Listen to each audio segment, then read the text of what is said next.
طلب الأستاذ من التلاميذ كتابة موضوع حول الطبيعة، وكان التلميذ أحمد قد حضر سلفا موضوعا عن الدودة. لما بدأ الأستاذ في تصحيح أوراق التلاميذ، وجد أحمد وقد كتب: بينما كنت أتجول في الغابة فإذا بي أرى دودة، والدود 3 أنواع: دودة الأرض، ودودة التمر، ودودة الحرير. في اليوم الموالي طلب الأستاذ من تلاميذه كتابة موضوع عن التفاح. إذا كنت تحب دخول الجنة والاستمتاع بمشاهدة طيورها، اكتب: اللهم أدخلني الجنة برحمتك، ثم ضع لايك واشتراك. كتب أحمد: بينما كنت آكل تفاحة فإذا بي أجد فيها دودة، وللدود 3 أنواع: دودة الأرض، ودودة التمر، ودودة الحرير. تضايق الأستاذ من إجابة أحمد، ثم طلب منهم في حصة أخرى كتابة موضوع عن القمر، وقال لأحمد: انتبه، فالقمر ليس فيه دود. ولما صحح الأوراق وجد أحمد وقد كتب: نظرت إلى القمر بعيني التي سيأكلها الدود، والدود 3 أنواع: دودة الأرض، ودودة التمر، ودودة الحرير. اشتط الأستاذ غضبا وكاد يغمى عليه.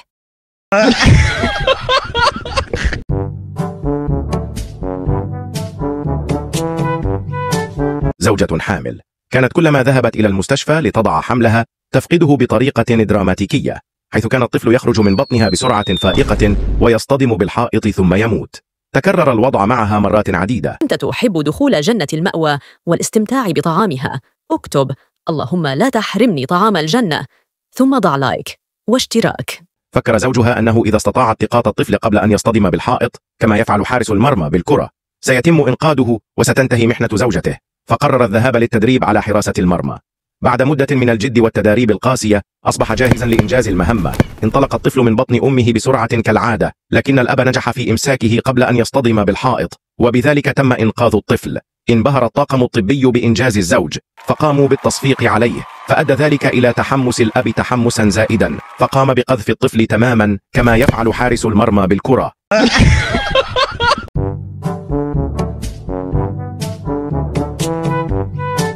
امرأة عجوز مات زوجها فحزنت عليه كثيرا، وبعد مدة من الزمن مرضت. قام ابنها بأخذها إلى الطبيب، وبعد الكشف قال الطبيب: لقد أصيبت والدتك باكتئاب حاد، والحل الوحيد لشفائها هو أن تقوم بتزويجها. إذا كنت تحب دخول الجنة والاستمتاع بمشاهدة طيورها، اكتب: اللهم أدخلني الجنة برحمتك، ثم ضع لايك واشتراك. قام ابنها بتنفيذ وصفة الطبيب، فتزوجت العجوز زوجا آخر، وبعد مدة مات الزوج. مرضت العجوز ودخلت في نوبات الاكتئاب مرة أخرى. حار ابنها في أمرها، ثم قال لها: أماه، يجب أن آخذك إلى طبيب آخر. بني، لا داعي أن نذهب إلى طبيب آخر ونخسر المال هباء، فلنكتفي بالوصفة التي وصفها لنا الطبيب الأول.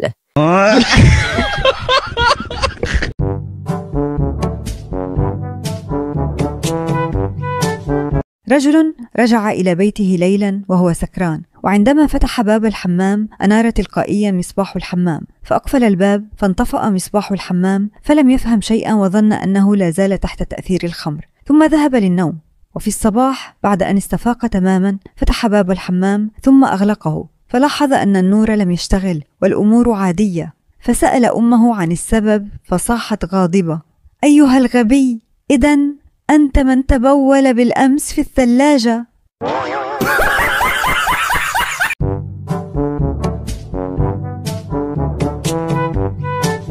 رجل كان يخون زوجته كثيرا، ولما كان على فراش الموت أخرج صندوقا وطلب من زوجته أن تفتحه، وعندما فتحته وجدت فيه 3 بيضات ومبلغ من المال قدره 3 ملايين. إذا كنت تحب دخول جنة المأوى والاستمتاع بطعامها، اكتب: اللهم لا تحرمني طعام الجنة، ثم ضع لايك واشتراك.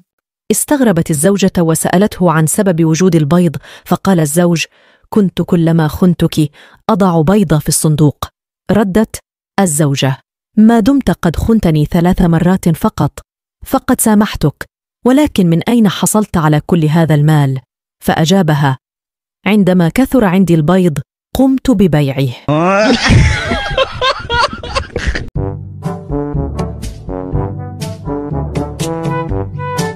سألت إحدى الجارات جارتها وقالت لها: أرى زوجك يأتي بأغراض البيت وهو سعيد ولا يتذمر، كيف تجعلين زوجك يأتي بأغراض البيت دون أن يغضب أو ينزعج؟ فردت على سؤالها وقالت: سأخبرك عن السبب يا جارتي العزيزة. إذا كنت تريد أن تكون من الفائزين بجنة الفردوس والاستمتاع بأزهارها، اكتب اللهم أدخلني الجنة برحمتك، ثم ضع لايك واشتراك.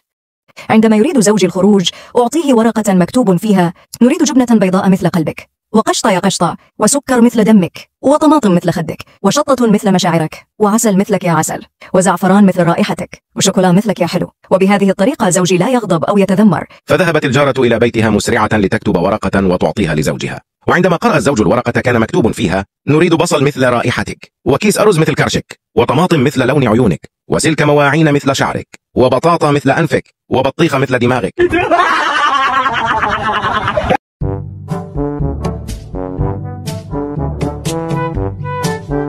ألقى شرطي القبض على 3 شباب يشتبه أن أحدهما مدمن مخدرات، فقال لهما الشرطي: سأطرح على كل واحد منكم سؤال، ومن كان جوابه صحيحا سأفرج عنه. إذا كنت تريد أن تكون من الفائزين بجنة الفردوس والاستمتاع بأزهارها، اكتب اللهم أدخلني الجنة برحمتك، ثم ضع لايك واشتراك.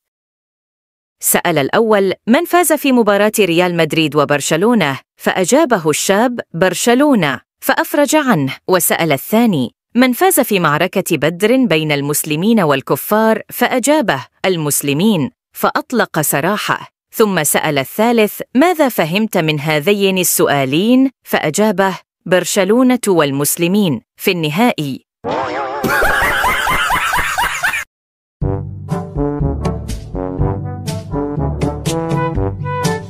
زوج يخون زوجته ويكذب عليها. ذات يوم أخبر زوجته أنه مضطر للسفر 3 أيام لحضور جنازة ابن عمه الذي توفى حديثا، وقد كانت مجرد كذبة كي يسافر مع عشيقته. إذا كنت تحب دخول جنة المأوى والاستمتاع بطعامها، اكتب اللهم لا تحرمني طعام الجنة، ثم ضع لايك واشتراك. وعندما عاد من السفر وجد زوجته بالبيت، فقال لها: حبيبتي، كيف كانت أحوالك أثناء غيابي؟ سيئة جدا حبيبي، فقد هجم 3 لصوص على البيت وحاصروني، ثم خيروني بأن أغني وأرقص لهم أو أن يغتصبوني. طبعا غنيتي ورقصتي لهم. لا يا حبيبي، لا يجوز أن أغني وأرقص لهم، وابن عمك مات للتو.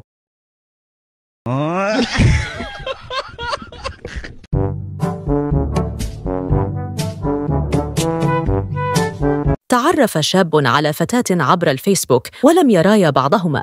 اتفقا على اللقاء في مقهى وسط المدينة، ولما سألته على وسيلة التعارف قال أنه سيطلب عصير الليمون. إذا كنت تريد أن تكون من الفائزين بجنة الفردوس والاستمتاع بأزهارها، اكتب اللهم أدخلني الجنة برحمتك، ثم ضع لايك واشتراك. وعندما وصل إلى المقهى طلب من النادل عصير الليمون. أخبره هذا الأخير أنه لا يوجد لديهم عصير الليمون، فأحضر له عصير التفاح، وقال في نفسه أن الفتاة سيسهل عليها التعرف عليه، لأن معظم الناس يطلبون الطعام وهو الوحيد الذي طلب العصير.